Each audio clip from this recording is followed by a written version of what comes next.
Bismillahirrahmanirrahim. Assalamualaikum warahmatullahi wabarakatuh. Puji syukur kehadirat Allah Subhanahu wa taala atas nikmatnya salawat yang terbaik bagi baginda Rasulullah SAW. Jika pada pertemuan sebelumnya kita membahas tentang komponen-komponen penting pada RPS, maka pada sesi ini kita akan menjelaskan yang lebih teknis lagi dan yang lebih strategis, terutama kebutuhan kita semua dalam meracik capaian pembelajaran pada level mata kuliah. Sebab capaian pembelajaran program studi itu sudah baku, tetapi tugas dosen adalah bagaimana merumuskan capaian pembelajaran mata kuliah disertai dengan indikator, kemudian capaian sub CPMK-nya, memilih metode penilaian dan sebagainya. Oleh karena itu, titik tekannya adalah pada bagian merumuskan bagaimana meracik capaian pembelajaran mata kuliah. Ini yang perlu kita untuk belajar bersama. Sekali lagi, seperti yang kami sudah sampaikan sebelumnya, bahwa tahapan dalam pelaksanaan penyusunan RPS secara sederhana kita mulai dari pemilihan CP program studi, kemudian pemilihan merumuskan tentang capaian pembelajaran mata kuliah, kemudian sub CPMK-nya, kemudian memilih bahan ajar, metode, kemudian melakukan penilaian. Itu tata urutan sederhananya. Maka sebetulnya mengapa CPMK perlu kita rumuskan? Ini menjadi pertanyaan juga. Sebab kalau kita tidak rumuskan dengan baik, Bapak Ibu sekalian, maka kita tidak akan selaras dengan apa yang dicita-citakan oleh prodi tertentu. Karenanya, CPMK perlu dirumuskan dengan baik untuk memastikan bahwa target pembelajaran di ruang-ruang kuliah itu selaras dengan kurikulum program studi. Kemudian juga untuk menghindari pembelokan indikator capaian pembelajaran. Capaian pembelajaran program studi sudah dikemas, sudah dirumuskan dengan baik, tetapi terjadi pembelokan tujuan capaian pembelajaran itu pada level mata kuliah. Sebab kegagalan kita dalam merumuskan capaian pembelajaran pada level mata kuliah. Kemudian tentunya sebagai guru dan dosen yang profesional, tentunya menjadi adanya malpraktek pendidikan. Profesi lain bisa dituntut secara hukum karena melakukan malpraktek. Mungkin saja kita bisa terhindar dari itu, dan agar terhindar dari itu maka kita rumuskan CPMK dengan bagus, sebab itulah titik penting dan utama dalam pencapaian target-target mata kuliah dan profil lulusan. Nah, mengapa perlu dirumuskan? Sekali lagi, ada keselarasan antara capaian pembelajaran program studi, CPMK dan sub CPMK. Memastikan kesinambungan profil lulusan, menjaga konsistensi dengan pencapaian pembelajaran. Di sana ada berbagai tagihan pada bagaimana mahasiswa bisa menunjukkan sikap dan nilai yang moderas beragama misalnya, yang toleran, tanggung jawab, dan sikap banyak lain yang dituntut di sana. Kemudian di sana ada pengetahuan, di sana ada tagihan tentang keterampilan yang sifatnya generik dan sifatnya spesifik. Lalu capaian CPMK dan sub CPMK itu dirumuskan oleh dosen mata kuliah itu tersebut. Karena ini dirumuskan oleh kita, maka perlu kita untuk belajar dan berlatih untuk itu. Sekali lagi, capaian pembelajaran mata kuliah itu, sekali lagi, kita fokus pada pencapaian profil lulusan agar kita tidak terjadi pembelokan indikator pencapaian pembelajaran. Kita konsisten karena merupakan bagian dari SKL dan CPS, kita harus menyatakan secara jelas itu CPMK, menentukan pengalaman belajar, kemasan dari bidang bahan kajian dan capaian pembelajaran. Hal itu menjadi penting, itu CPMK-nya. Kemudian menentukan dukungan fasilitas. Jadi begitu pentingnya perumusan CPMK ini dalam rangka mendesain secara keseluruhan komponen-komponen RPS yang kita sudah bahas sebelumnya. Nah, kalau kita melihat struktur secara sederhana, kita bisa melihat betapa strategisnya, betapa penting dan utamanya CPMK pada level mata kuliah dan perumusan CPMK. Kita bisa mempelajari bahwa jika kita keliru merumuskan indikator yang merupakan penjabaran dari sub CPMK, berarti kita pun keliru menjabarkannya pada capaian pembelajaran mata kuliah. Jika CP mata kuliah kita keliru merumuskannya, maka otomatis kita tidak bisa mencapai pencapaian pembelajaran program studi. Kita akan jauh panggang dari api. Kita tidak fokus pada hal seperti itu. Karenanya kita fokus pada profil program studi, kita amati CP-nya dengan baik, kita rumuskan ketersambungan antara CP program studi dan CP mata kuliah, kita jabarkan pada sub CPMK dan disertai dengan indikator-indikator yang jelas. Oleh karenanya itu, bagaimana kemudian pertanyaannya caranya agar rumusan CPMK itu selaras dengan CPPS atau capaian pembelajaran program studi? Sekali lagi, ini adalah mappingnya. Bagaimana pembelajaran sub CPMK itu mendukung CPMK dan CPMK itu mendukung pencapaian pembelajaran program studi. Jadi kita pastikan kita terus bersama-sama dengan dosen lain yang mengampu mata kuliah pada program studi itu, karena masing-masing mempunyai tanggung jawab capaian pembelajaran program studi yang dibebankan ke setiap mata kuliah, untuk kita bersama-sama berkaitan pencapaian profil lulusan yang terbaik sesuai dengan program studi yang berada kita ampuh mata kuliahnya.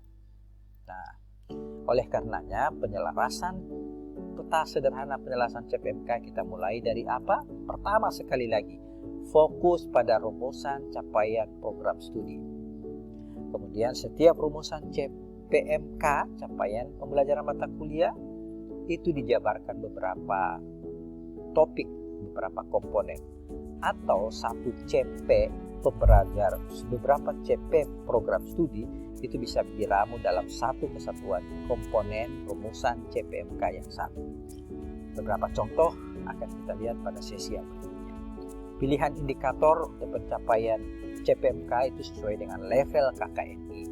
Tentunya tidak hanya berada pada level pengetahuan dasar, tetapi lebih pada level yang lebih baik lagi, lebih tinggi lagi, kebutuhan analisis, kebutuhan melakukan rancangan, kemudian mensintesa, dan apalagi melakukan evaluasi. Itu tahapan-tahapan yang berada pada level high order thinking scale atau dikenal dengan HOT. Kemudian rumuskan CPMK itu dengan berdasarkan indikator-indikator yang terukur dan dapat diamati. Kemudian buat pemetaan CPMK. Jadi ketika kita akan mencapai profil lulusan sebuah prodi, tentunya CPMK mata kuliah ini tanggung jawabnya pada bagian yang mana. Untuk mencapai tanggung jawab pada bagian itu, rumuskan apa kemampuan, indikator kemampuan sub CPMK untuk mencapai hal itu. Nah, bagaimana analisis pemetaan terhadap pencapaian CPMK ini dan sub CPMK-nya kita sudah jelaskan pada video sebelumnya. Lalu ini beberapa contoh bagaimana penjabaran turunan dari capaian pembelajaran program studi menjadi capaian pembelajaran mata kuliah, kemudian menjadi sub CPMK. Kita lihat. Yang penting pada aspek ini adalah pada rumusan CPMK dan pada rumusan sub CPMK itu sangat rawan terjadinya pembelokan oleh dosen ketika salah atau keliru atau kurang tepat memilih kata-kata operasional, rumusan operasional dalam CPMK dan sub CPMK. Jadi jika kita melihat di sana misalnya ada kemampuan untuk merancang sebuah perangkat pembelajaran, maka pada CPMK itu dijabarkan misalnya di CPMK 3, mahasiswa dapat mendemonstrasikan KDM, kemampuan dasar mengajar, keterampilan dasar mengajar, yaitu dalam keterampilan bertanya. Ini mengacu pada PSP, capaian program studi pada komponen 17, kemudian capaian program studi pada keahlian khusus generik, pada keahlian khusus spesifik pada komponen 2. Kemudian ini dijabarkan pada aspek yang kedua, sub CPMK. Nah, sub CPMK-nya ini Bapak Ibu adalah kita lihat Setelah mengikuti perkuliahan ini, mahasiswa dapat apa? Apa penjabaran dari CPMK 3? Nah, sub CPMK-nya 1 menjadi CPMK 3.1 menunjukkan teknik keterampilan bertanya. Jadi dia menunjukkan teknik keterampilan bertanya.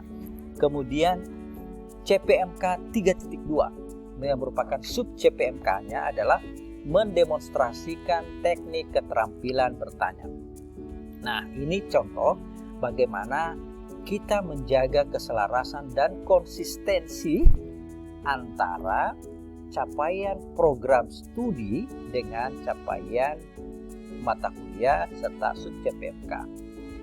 Nah, pada contoh-contoh yang lain kita akan coba melihat secara tertib juga. Nah, oleh karenanya kita harus tetap senantiasa menjaga konsistensi kata-kata operasional dan capaian pembelajaran. Perhatikan kriteria SMART. Nah, kriteria SMART itu cukup banyak Bapak Ibu, dan insya Allah kita bisa melihat beberapa indikator-indikator, pemilihan indikator yang kita bisa gunakan untuk pencapaian mata kuliah yang lebih baik. Nah, SMART ini ada beberapa kategorinya, ada sangat jelas menggunakan istilah, kemudian measurable, dapat diukur, achievable, pastikan dapat mencapai dalam pembelajaran, realistis dan relevan, kemudian time bound, punya waktu yang jelas. Ini kriteria untuk menakar, mengukur rumusan CPMK kita dan sub CPMK kita itu dengan baik. Ini contoh bagaimana keselarasan antara CPMK dan sub CPMK. Ada aspek apa yang dipelajari, apa kontennya, dan sebagainya. Kemudian mari kita coba berlatih. Kita lihat rumusan CPMK yang kita sudah buat, lalu kita melakukan cross check. Apakah syarat-syarat SMART tadi kita sudah penuhi? Lakukan cross check secara sendiri, secara mandiri. Mudah-mudahan semakin terpenuhi syarat SMART-nya, maka makin baik pula pencapaian profil lulusan program. Oke, mari kita rumuskan. Ada beberapa pertanyaan yang sering diajukan. Bagaimana merumuskan dalam CPMK? Rumusan CPMK itu mengandung kemampuan, pengetahuan, keterampilan, dan sikap yang dapat diamati, diukur, dan sebagainya. Secara akumulatif juga menggambarkan pencapaian CPL yang dibebankan pada mata kuliah. Dan juga ada pertanyaan ini. Nah, bisa apabila semua komponen yang ada pada CPL tersebut dapat dicapai pada pembelajaran mata kuliah. Kalimat rumusan CPMK berbeda dengan CPL apabila hanya beberapa kemampuan saja yang dapat diamati dalam pembelajaran kuliah tersebut. Dan ini pertanyaan-pertanyaan yang sering diajukan dalam topik CPMK. Mudah-mudahan ini bermanfaat. Terima kasih.